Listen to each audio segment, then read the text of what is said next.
ꯉꯧꯔꯕꯅꯤꯅ ꯃꯣꯔꯣꯛꯁꯦ ꯈꯦꯠꯄꯤꯌꯣ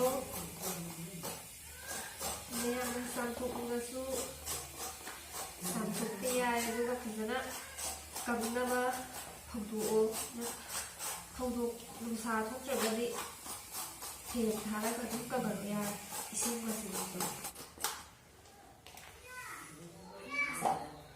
ꯁꯦꯡꯅ ꯈꯦꯠꯄꯤꯌꯨ ꯁꯤꯡꯖꯨ ꯆꯥꯕꯒꯤ ꯑꯗꯨꯃꯥꯏꯅ ꯐꯖꯅ ꯁꯦꯡꯅ ꯈꯦꯠꯄꯤꯌꯨ ꯃꯌꯥꯝ ꯑꯩ ꯍꯧꯖꯤꯛ ꯋꯥꯃꯟꯗꯅ ꯅꯤꯡꯒꯥꯡ ꯐꯝꯃꯒ ꯑꯃꯨꯛ ꯈꯦꯠꯂꯦ ꯐꯤꯒꯁꯦ ꯁꯥꯏꯗ ꯂꯥꯛꯇꯅ ꯂꯪꯊꯣꯛꯈ꯭ꯔꯦ ꯌꯣꯡꯆꯥꯛ ꯈꯦꯠꯄꯅ ꯃꯔꯣꯟ ꯋꯥꯈꯠꯂꯛꯄꯅꯦ ꯆꯥꯕꯗꯗꯤ ꯍꯥꯎꯕ ꯈꯦꯠꯄꯗꯗꯤ ꯋꯥꯈ꯭ꯔꯕ ꯑꯩꯈꯣꯏ ꯃꯃꯥꯁꯦ ꯁꯤ ꯈꯦꯠꯄꯗ ꯌꯣꯡꯆꯥꯛ ꯈꯦꯠꯄꯗ ꯋꯥꯔꯦ ꯑꯗꯨꯏꯅ ꯑꯩ ꯑꯃꯨꯛ ꯈꯦꯠꯂꯅꯤ ꯑꯗꯨꯗꯤ ꯈꯦꯠꯄ ꯍꯧꯖꯔꯒꯦ ꯃꯌꯥꯝ ꯅꯦꯕꯤꯁꯅꯥꯅ ꯃꯇꯦꯡ ꯄꯥꯡꯒꯅꯤ ꯋꯥꯕꯒꯤ ꯍꯩꯕ꯭ꯔꯥ ꯍꯩꯇꯕ꯭ꯔꯥ ꯈꯪꯗꯦ ꯃꯥ ꯌꯣꯡꯆꯥꯛ ꯈꯦꯠꯄ ꯃꯥꯅ ꯈꯦꯠꯂꯤꯉꯩꯁꯤꯗ ꯑꯩꯅ ꯁꯤ ꯁꯦꯝꯗꯣꯛꯍꯧꯔꯒꯦ ꯄꯤꯁ ꯄꯤꯁ ꯀꯛꯊꯠꯍꯧꯔꯒꯦ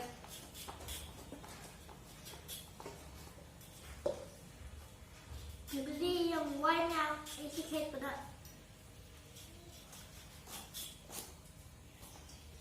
ꯑꯩ ꯌꯣꯡꯆꯥꯛꯁꯦ ꯁꯨꯃꯥꯏꯅ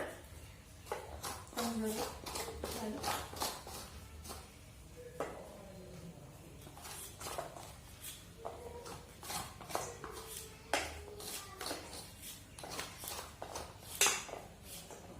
ꯅꯣꯡꯁꯨ ꯆꯨꯕꯒꯤ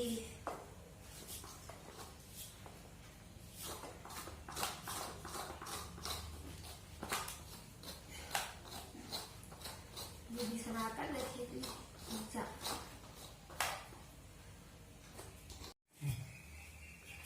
ꯅꯦꯕꯤꯁꯅꯥ ꯌꯣꯡꯆꯥꯛ ꯈꯦꯠꯄ ꯂꯣꯏꯁꯤꯜꯂꯛꯑꯦ ꯅꯦꯕꯤꯁꯅꯥꯁꯨ ꯌꯣꯡꯆꯥꯛ ꯈꯦꯠꯄ ꯂꯣꯏꯔꯦ ꯌꯥꯔꯦ ꯊꯥꯡꯀꯠꯂ ꯌꯦꯡꯍꯜꯂꯣ ꯌꯥꯔꯦ ꯑꯩ ꯂꯣꯏꯔꯦ ꯍꯥꯏꯒꯅꯣ ꯑꯩ ꯂꯣꯏꯔꯦ ꯅꯪꯅ ꯀꯨꯞꯄꯨꯁꯨ ꯊꯝꯃꯨ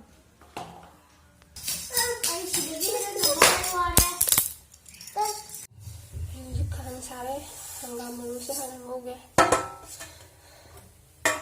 ꯍꯪꯒꯥꯝ ꯃꯔꯨꯁꯦ ꯌꯥꯝꯗꯤ ꯌꯥꯝꯗꯦ ꯉꯥꯏꯍꯥꯛ ꯈꯤꯇꯪ ꯁꯨꯝ ꯉꯧꯊꯣꯛꯑꯅꯤ ꯌꯥꯝ ꯀꯨꯏꯅ ꯉꯧꯕꯗꯣ ꯅꯠꯇꯦ ꯌꯥꯔꯦ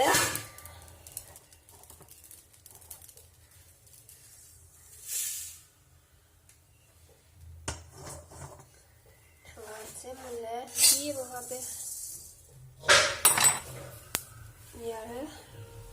ꯉꯥꯏꯍꯥꯛ ꯈꯛꯇꯪꯒꯤ ꯋꯥꯔꯤꯅꯤ ꯖꯤꯔꯥ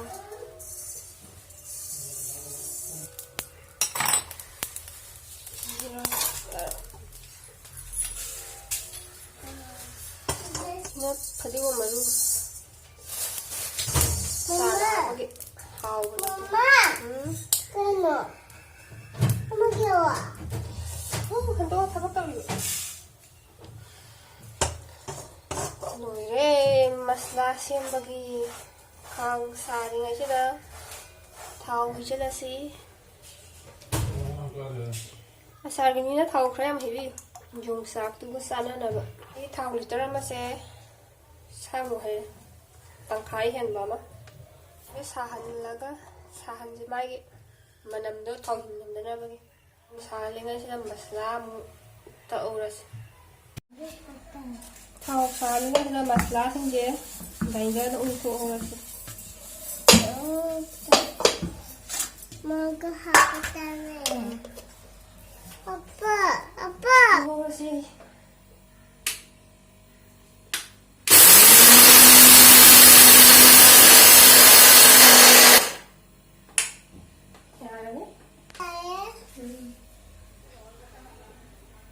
ꯃꯣꯔꯣꯛꯁꯤꯗꯤ ꯃꯌꯥꯝꯒꯤ ꯁꯥꯍꯟꯅꯤꯡꯕ ꯆꯥꯡ ꯍꯥꯞꯄꯤꯌꯨ ꯃꯣꯔꯣꯛ ꯆꯥꯕꯒꯤ ꯃꯇꯨꯡ ꯏꯟꯅ ꯑꯩꯈꯣꯏꯗꯤ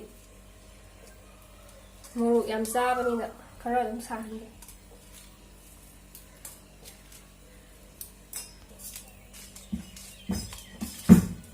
ꯃꯣꯔꯣꯛ ꯑꯃꯨꯛ ꯇꯛꯑꯁꯤ ꯌꯥꯔꯅꯤ ꯃꯣꯔꯣꯛꯁꯤꯁꯨ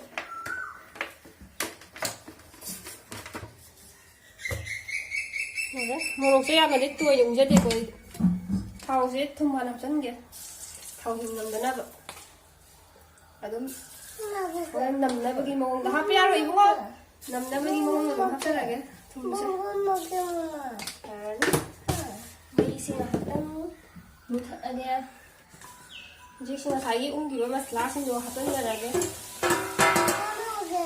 ꯃꯈꯣꯡ ꯋꯥꯠꯂꯤ ꯏꯕꯨꯡꯉꯣ ꯑꯗꯒꯤ ꯁꯤꯒꯤ ꯃꯣꯔꯣꯛꯁꯦ ꯍꯥꯞꯆꯤꯟꯖꯔꯒꯦ ꯃꯣꯔꯣꯛꯁꯦ ꯌꯥꯝꯅꯗꯤ ꯁꯥꯕꯅꯦ खितन थम्मगे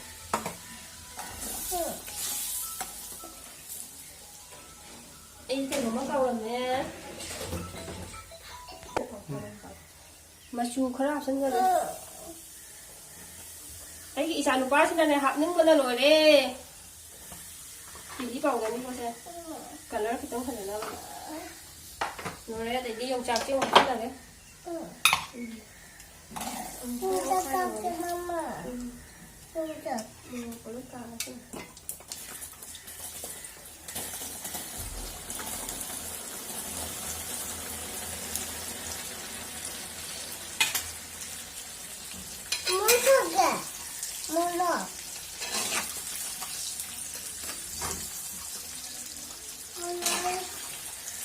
सिदगी मैसे नहीं खड़ा रखा सिदगी मैसे रोड लेजबीरो अदुगा तत्ना तत्ना मोबी मखुमदी को पीरुनुको इसिंग जंगी तत्ना तत्ना दम ओतियो कई khadi मनिंग कादनबगे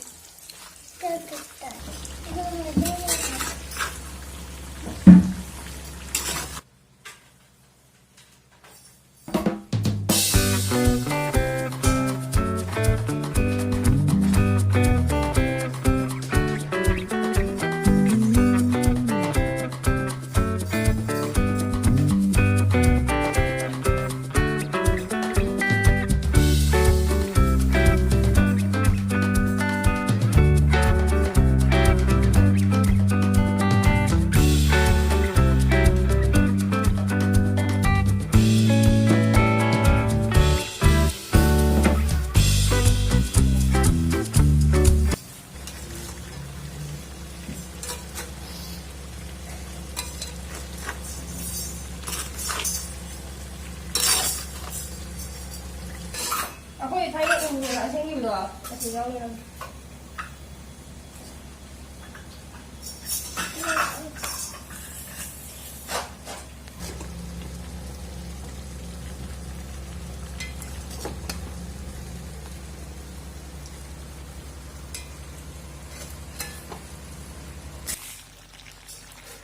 Masagi thau yam bado yongchak to di chuksan ba hore mun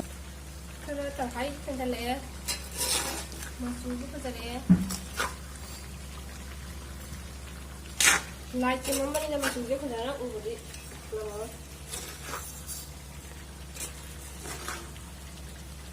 khai chandale undi chandale khara और कदी जेपी बे आते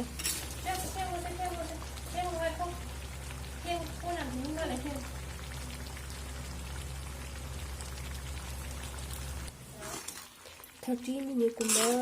40 कुम्बा मिनट कुम्बा लौबीरगा यानी तुम थंगबे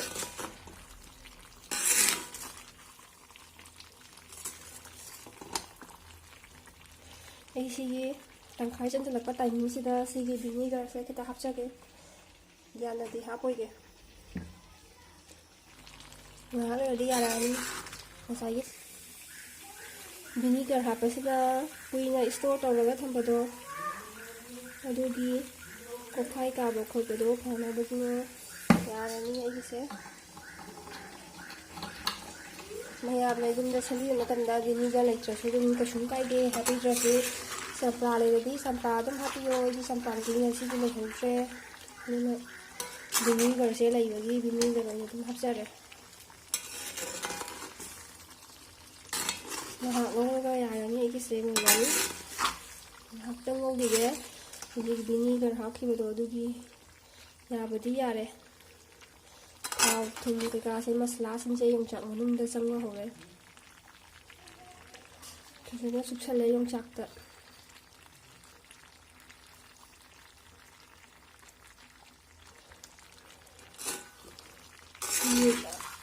2 3 ꯊꯝꯃꯒ ꯌꯥꯔꯅꯤ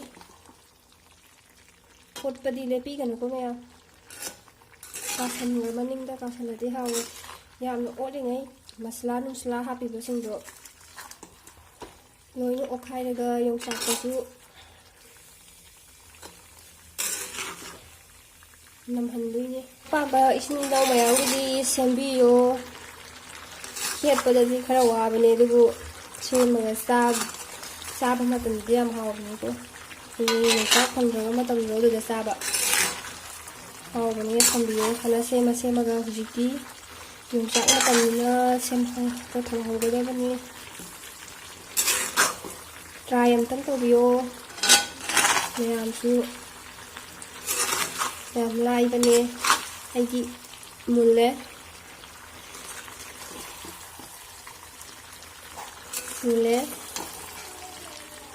ꯌꯥꯔꯅꯤ ꯁ꯭ꯋꯥꯏ ꯃꯇꯥꯡꯁꯤꯗ ꯑꯩ ꯍꯧꯖꯤꯛ ꯃꯩ ꯃꯨꯊꯠꯆꯔꯒꯦ ꯃꯨꯊꯠꯂꯒ ꯊꯝꯃꯒ ꯐꯖꯅ ꯏꯪꯍꯟꯕꯤꯔꯒ ꯍꯥꯟꯖꯟꯒꯗꯕ ꯀꯩꯝꯇ ꯁꯥꯔꯒ ꯍꯥꯟꯖꯜꯂꯗꯤ ꯃꯥꯒꯤ ꯍꯥꯞꯀꯗꯧꯔꯤꯕ ꯀꯧꯇꯥꯗꯨꯗ ꯂꯤꯛꯂꯤꯗꯨꯗ ꯃꯅꯨꯡꯗꯣ ꯀꯥꯈꯠꯂꯗꯤ